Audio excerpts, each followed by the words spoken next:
cheio de orgulho aqui, não vou negar não. Gente, é com esse compromisso aqui que a gente lembra que o nosso CNN Talks de hoje, a nova era da mineração, está sendo transmitido pelos canais da CNN no YouTube e também pelo CNN Money. Antes de começarmos as nossas discussões, eu queria mais uma vez, e agradecendo muitíssimo, mencionar os nossos apoiadores aqui, os parceiros que acreditam num crescimento responsável do setor. BHP, Hidro, Cedro Mineração, Itaminas e Belossan Mineração. Muito obrigado por terem viabilizado e nos apoiado nesse evento. Agora sim, o Brasil já é uma potência mineral, mas como a gente disse anteriormente, muita coisa está em pleno processo de transformação. Economia de baixo carbono, segurança energética, geopolítica. Quem pode nos contar um pouco onde nos situamos nesse novo cenário é o ministro de Minas e Energia, Alexandre Silveira, quem eu convido aqui para bater um papo comigo. Muito obrigado, ministro, pela sua presença.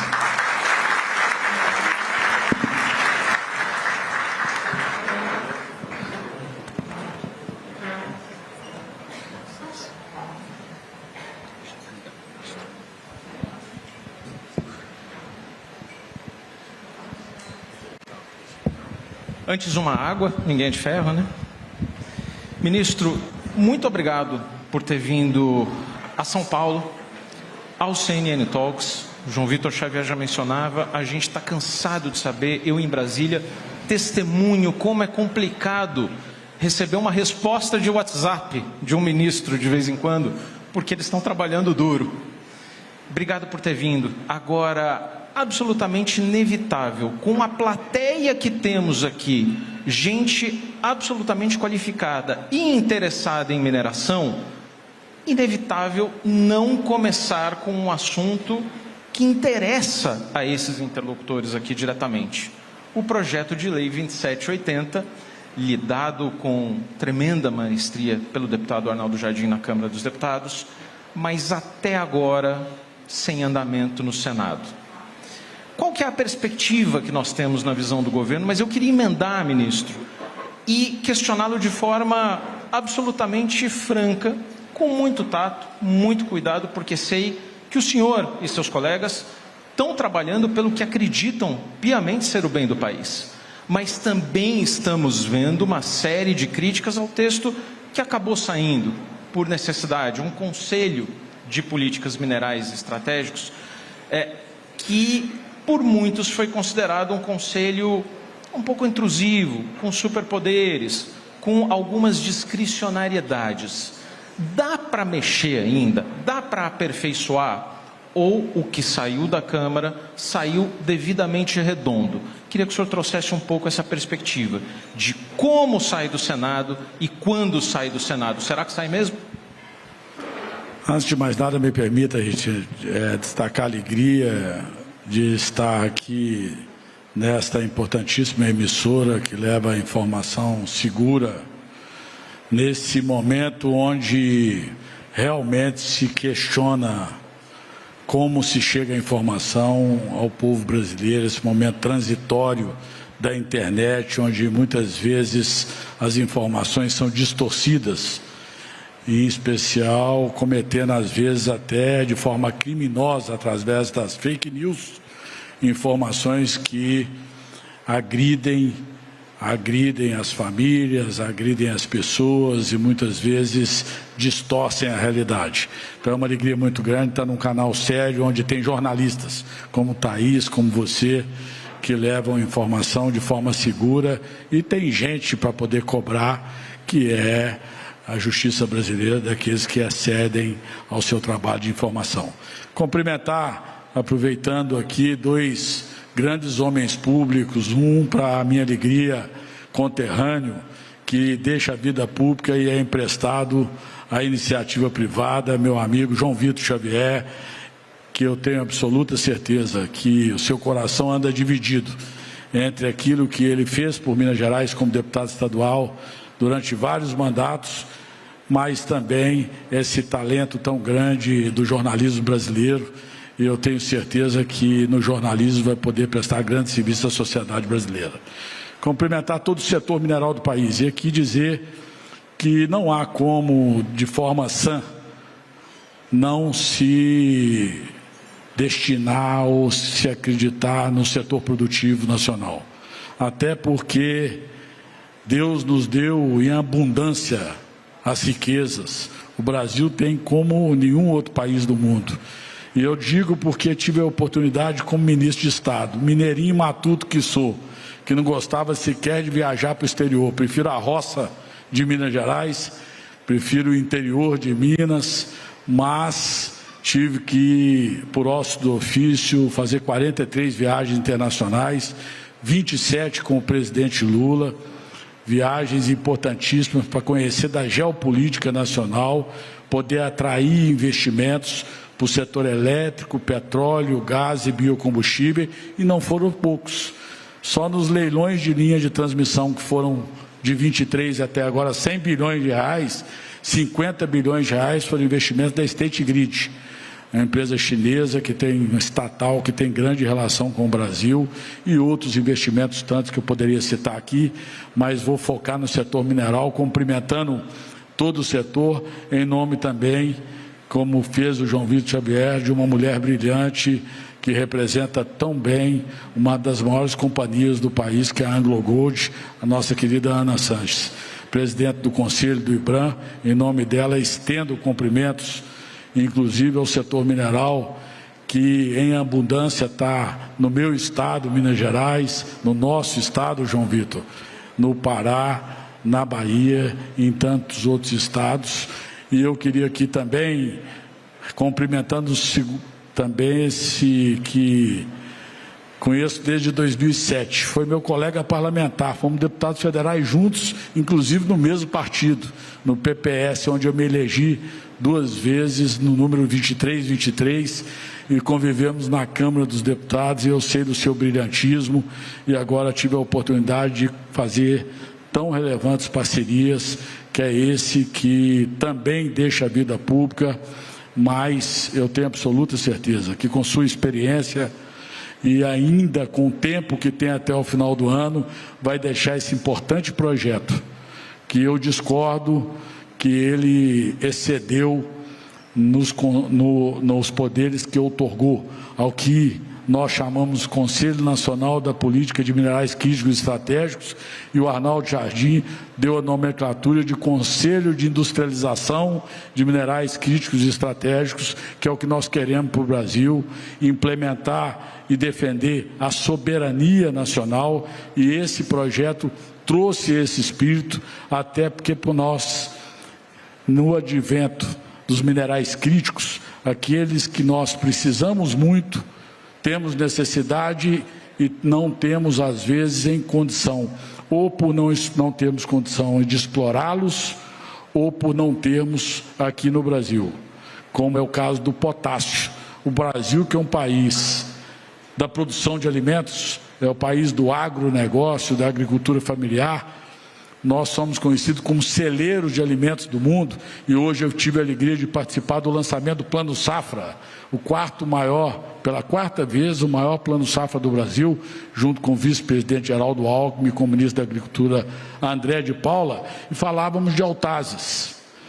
Depois de 8 anos de discussões jurídicas, agora nós tivemos o licenciamento de Autazes, que é um grande empreendimento de potássio no Brasil, e aí sim os estão atrás de investidores para poder explorar, para que a gente não continue dependente de 93% da importação de potássio para o país.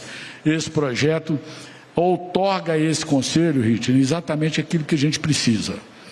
Precisa defender a soberania sobre o nosso subsolo e sobre as nossas riquezas, para que elas se voltem tanto empresarialmente, quanto socialmente, quanto ambientalmente, a favor do povo brasileiro, a favor da nação brasileira. E nós defendemos essa soberania.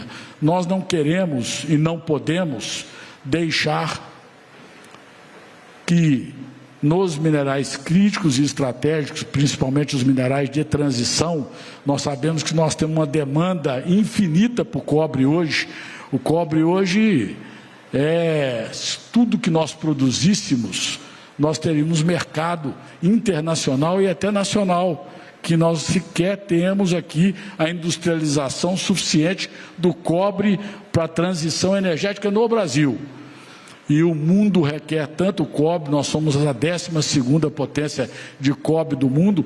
E aqui, quando eu falar de percentuais dos nossos potenciais minerais, é importante destacar que a maior parte dos países das grandes potências já tem um mapeamento geológico de 100% do seu território. E o Brasil tem apenas 30%. Então, quando eu falar que nós temos, João, a 12ª, a segunda maior de nióbio, a 7ª maior de urânio, nós estamos falando com 30% do nosso subsolo conhecido. Que nós ainda temos muito para conhecer do nosso subsolo, precisamos avançar. Mas falando do Conselho, Richner, não há como me dirigir ao Conselho Nacional de Política de Mineral Crítico ou de Industrialização dos Minerais Críticos Estratégicos sem dizer que, de forma extremamente responsável, sob a liderança do presidente Lula, nós, para minha surpresa, quando eu cheguei no Ministério, nós temos o Conselho Nacional de Política Energética, que o Clóvis conhece tão bem, que decide políticas tão importantes para o país, como nós vamos decidir semana que vem, passando a nossa mistura do etanol, um conselho com 18 ministros de Estado, conselho de assessoramento ao presidente da República, nós vamos passar, era 27,5, já fomos a E30 e vamos passar para 32. Então, nós vamos a E32, fortalecendo essa cadeia da descarbonização e a cadeia da indústria do etanol e, consequentemente, o agronegócio do país, através do projeto do combustível do futuro, que permitiu a ampliação dessa mistura, bem como do biodiesel. Mas, voltando, nós criamos o Conselho Nacional de Política Mineral no Ministério. Conselho esse que vai se reunir essa semana pela 2ª vez, e que já vai trazer resultados efetivos dos grupos de trabalho implementados na primeira reunião do Conselho, tais como equalização das taxas de fiscalização ou dos emolumentos fiscalizatórios do setor mineral nacional, porque muitas vezes os empreendedores são surpreendidos com a oscilação dessas taxas pelo Brasil e isso prejudica aquilo que nós mais temos que oferecer ao investidor, que é previsibilidade. Essa palavra tem que estar na cabeça de cada um gestor. Se você não oferece segurança jurídica e previsibilidade ao gestor, além da estabilidade social e política que nós temos de sobra no Brasil, nenhum outro país da África e até mesmo países de menor porte da Ásia, tirando a China, oferece um ambiente social e político tão bom quanto da América do Sul, e em especial o Brasil. Ministro. Então, com esse conselho, Richard, que o Arnaldo quis criar, ele tem uma sinergia muito grande com a questão que o presidente Lula tem tanto defendido. Eu tive a oportunidade de estar com ele durante 1 hora no Salão Oval com o presidente Trump, e durante 2 horas no almoço, e que ele deixou bem claro de que o Brasil não abre mão da sua soberania. Esse é um ponto que eu gostaria de lhe questionar, ter um pouquinho mais de compreensão sobre o tema.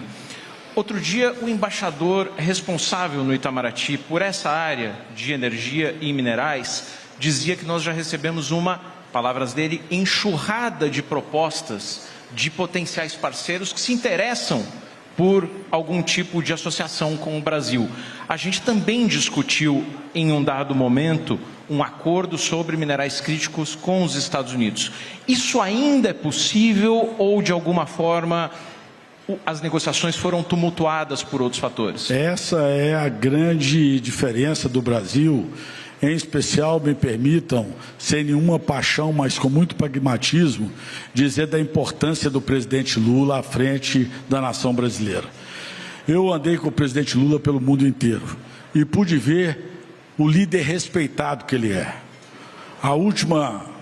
A penúltima viagem que fizemos antes dos Estados Unidos foi no feriado do dia 21, nós fizemos 3 países, Portugal e Espanha, e fomos na feira de Hannover, na Alemanha, e a gente pode ver a forma altiva com que o Brasil dialoga. E essa é a importância do Brasil se dialogar de forma altiva com os Estados Unidos, de forma altiva com a China, de forma altiva com a Rússia, onde eu tive a oportunidade de ir 2 vezes e estar com o presidente Putin, conversando de igual para igual, atraindo investidores sem submissão brasileira. E aí sim eu quero aqui, infelizmente, como brasileiro, não como ministro de Estado, prestar o meu mais veemente repúdio a qualquer entreguismo das nossas riquezas. As nossas riquezas têm que se voltar à nossa soberania. Não é uma soberania de discurso, é uma soberania efetiva. Nós ainda vivemos num país que, infelizmente, as desigualdades sociais são muito latentes. Eu tive, por sensibilidade humana e política, e até por memória afetiva, a alegria de criar 2 grandes programas, além do Luz para Todos, que tirou 17 milhões de famílias da escuridão. Criei o Luz do Povo. Por quê? Porque lá no Marajó, ao entregar uma placa solar e uma bateria para uma senhora e ver os seus netos, eu perguntei como é que ela pagava a conta de energia. E ela me falou da dificuldade que ela tinha de ir até Belém para pagar a conta de energia. E aí me deu a ideia de levar o presidente Lula, equalizar, e ninguém que recebia a placa solar, que sequer está ligada ao sistema, ela é off-grid, essa pessoa antes tinha uma tarifa social, acima de 20 kW ela tinha que pagar a conta de energia. Nós isentamos até 80 kW, todos do Cade Único, bem como o gás do povo. Antes eram 5,6 milhões de famílias que recebia o auxílio gás, agora são 15 milhões de famílias que recebem o botijão de gás. Porque o Brasil ainda é um país que precisa de explorar suas riquezas de forma sustentável, responsável, e que essas riquezas se voltem efetivamente ao desenvolvimento econômico e social do país. Ministro, me permita, antes da gente entrar em um ponto que é absolutamente relevante, que é a questão socioambiental, já lhe peço para entrar nesse assunto, mas fazendo uma rápida parada intermediária para a gente chegar nesse ponto, só tirar uma dúvida aqui. Quando o PL 2780 estava tramitando, um dos assuntos que mais afligiam os nossos interlocutores aqui, muita gente que está aqui nesse recinto, era a possibilidade de criação de uma nova empresa estatal que a gente começou a chamar, a gente gosta de cunhar as coisas na imprensa, Terrabras. Isso acabou não aparecendo no texto. Semanas depois, a gente começou a ver ali uma associação, uma parceria entre Petrobras e BNDES, que levou às especulações de que a Petrobras poderia desempenhar alguma função na exploração de minerais. Talvez minerais, por exemplo, a gente está falando de armazenamento de baterias, lidar com a cadeia toda, lítio, sódio, fertilizantes, lidar com fosfato, potássio. Isso está sendo pensado, de fato? Qual que é o papel? Será que vamos ter uma retomada do que a gente teve lá nos anos 80, a Petromisa? É por aí?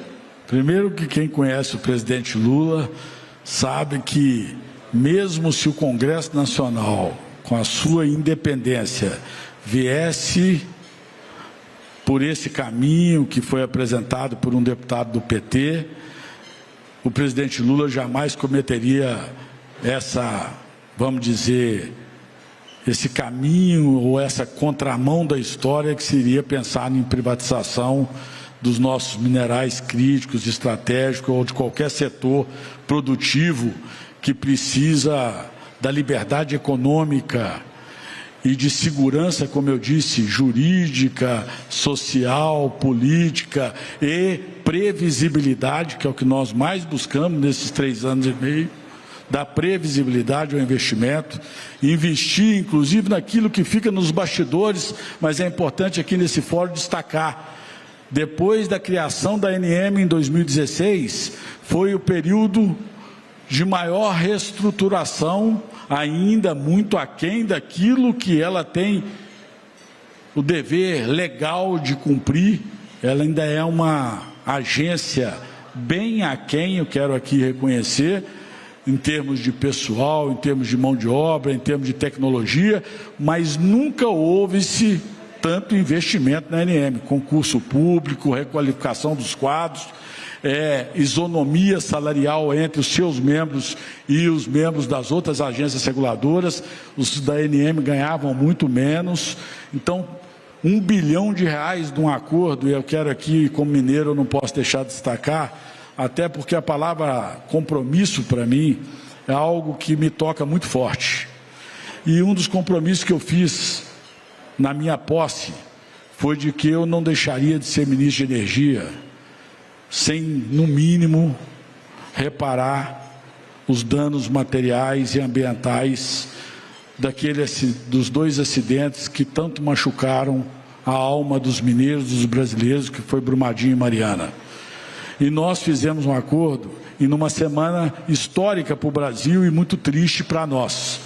Para mim, que me considero um amigo do presidente Lula, foi exatamente na semana que o presidente Lula levou aquela queda e que foi muito mais grave do que o Brasil imagina. E eu estava indo com ele para a Rússia no domingo, o tombo foi no sábado, e ele despachou conosco sobre o acordo na segunda, na terça, na quarta, na quinta, na sexta ele foi no hospital para poder fazer novos exames, e às 11 horas da manhã ele chegou no Palácio do Planalto para assinar um acordo de R$170 bilhões para reparar os danos materiais, já que as vidas ceifadas não podem ser e vão ficar na memória e na alma de todos nós brasileiros, em especial das famílias enlutadas por aqueles acidentes que eu, particularmente, me permita, sem nenhuma ofensa, chamo de criminoso, porque quando eu lembro daquele refeitório abaixo de uma barragem de rejeito, com aquela dimensão, eu quero acreditar que aquilo não tinha previsibilidade, sim, e no mínimo por culpa deveria ter, inclusive, penalizações criminais. Mas, enfim, que funcionem as nossas instituições, mas os danos materiais criados por esses acidentes, Argel, foram reparados à altura. E aqui lembrando que em final de dezembro de 22, eu estava no Senado da República, se falava em R$100 bilhões.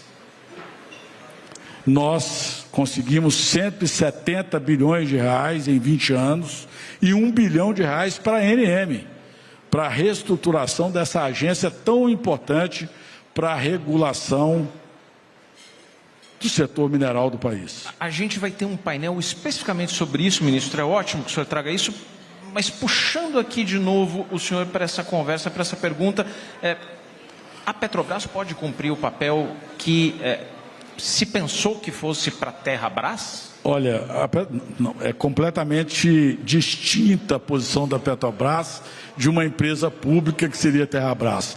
A Petrobras, aqui o Clóvis conhece bem, é uma empresa de capital aberto, listada na Bolsa de Nova York, que tem a sua autonomia e tem a sua governança. O governo, naturalmente, como parte controladora, tem a maior parte do conselho, mas a Petrobras pode exercer qualquer atividade que seja viável economicamente para a companhia.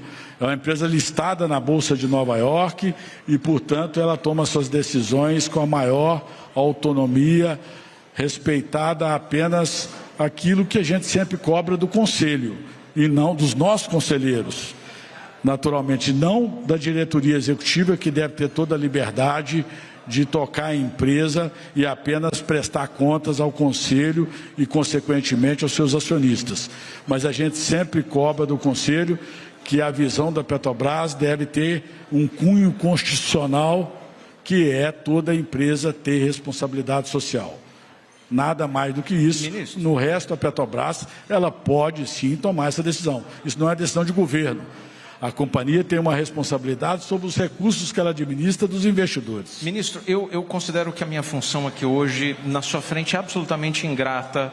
Peço perdão pela indelicadeza, mas a gente tem uma grade de programação a cumprir. Já se encaminhando aqui para os minutos finais, eu pediria que o senhor, rapidamente, nos contasse sobre um decreto absolutamente importante que o ministro está prestes a assinar, e é uma notícia que o setor mineral aguarda há anos. Bota ano, o antecessor do antecessor do antecessor do Pablo Cesário no IBRAM já me comentava isso. Mais uma vez eu quero destacar aqui, para fazer justiça, nada mais do que isso, a liderança de um presidente que, aos 80 anos, com mais vigor do que eu, basta olhar, e ali na internet não é fake news não, levanta às 5h30, faz seu exercício, faz e se cuida como poucos, é um exemplo inclusive nessa área, mas ele cuida, chega às 8h30 da manhã, muitas vezes às 19, às 20 horas, está discutindo políticas públicas setoriais com seus ministros de Estado, com a sua ministra da Casa Civil, antes com o ministro Rui Costa, agora com a ministra Miriam, e mais uma vez ele vai fazer, nas próximas semanas, um gol de placa. Quiçá a nossa seleção fizesse tantos gols de placa nas oitavas de final e chegasse à final e nos desse alegria mais uma vez com o Hexa. Mas nós vamos nos próximos dias sim anunciar o decreto de cavidade. E o decreto de cavidades equilibrado, um decreto de cavidades que não tenha o risco que incorreu o governo anterior de fazer um decreto que realmente era uma irresponsabilidade, porque acabava com as cavidades do Brasil. O senhor pode explicar rapidamente o que isso facilita? As cavidades são de máxima relevância, elas são um patrimônio ambiental fundamental de serem preservados. O que nós precisávamos no decreto, e é isso que nós fizemos, é clarificar algumas coisas, é deixar mais claro para dar previsibilidade. Por exemplo, o que é cavidade oclusa? Era muito subjetivo isso. Então, muitas vezes, uma cavidade que o ICMBio julgava oclusa paralisava um grande empreendimento, paralisa até hoje, durante muito tempo. Agora não. Agora fica mais explicitado o que é uma cavidade oclusa. Bem como, muitas vezes, o ICMBio, ele não tinha sequer prazo. A gente sabe das limitações de gente, mas ele não tinha sequer prazo para se manifestar, porque a partir desse decreto, quem vai definir sobre o licenciamento é o órgão ambiental, com manifestação em 30 dias do ICMBio, e não mais por tempo indeterminado como é hoje. Então esse decreto, explicando em miúdos, como nós lá em Minas Gerais dizemos, esse decreto destravará em torno de 30% a 35% do setor mineral do país, em especial no minério de ferro e no calcário, que é tão caro também ao Brasil, principalmente nesses dois minerais, também em outros, ele destravará entre 32% e 35%, é o nosso cálculo, do setor mineral do país, trazendo mais desenvolvimento sustentável. Eu quero aqui aproveitar a oportunidade para agradecer a sensibilidade que teve, sob a liderança do presidente, a ministra Miriam e o ministro Capobianco, que sentou conosco dezenas de reuniões, junto com a Ana Paula. Eu quero aqui aproveitar para agradecer o corpo de servidores do Ministério de Minas e Energia, mulheres e homens realmente dedicados à política pública, e quem pôde conviver com esses profissionais passaram a admirá-los. Falava agora o Baranov, falava: olha, só tem um time que só tem que achar e conseguir escolher um ruim. Uma hora só recruta um ruim para a gente poder criticar. E o Baranov convive muito com o time, mas eu procurei evitar indicações, pelo menos no Ministério, que pudessem comprometer a qualidade da política pública, e acredito que nós estamos chegando nesses 3 anos e meio com muitas entregas nesses 3 setores para o Brasil. Absolutamente relevante esse decreto que o senhor anuncia aqui para a gente, em primeira mão. Em primeira mão. Só para deixar absolutamente claro aqui para todo mundo que quando a gente fala dessas cavidades subterrâneas na mineração que atrapalham o desenvolvimento do projeto, a gente não está falando da Gruta da Lapinha, a gente não está falando do Vale da Lua, na Chapada dos Veadeiros, a gente está falando de cavidades muitas vezes muito simples, mas que no enquadramento delas, no final das contas, as mineradoras acabam não podendo levar adiante e desenvolver suas atividades. E paralisando por tempo indeterminado. Exatamente, isso é segurança jurídica, respeitando os compromissos socioambientais. Ministro, eu sei da dificuldade toda de chegar a um decreto como esse, foram 15, 20 anos, é parto de porco espinho.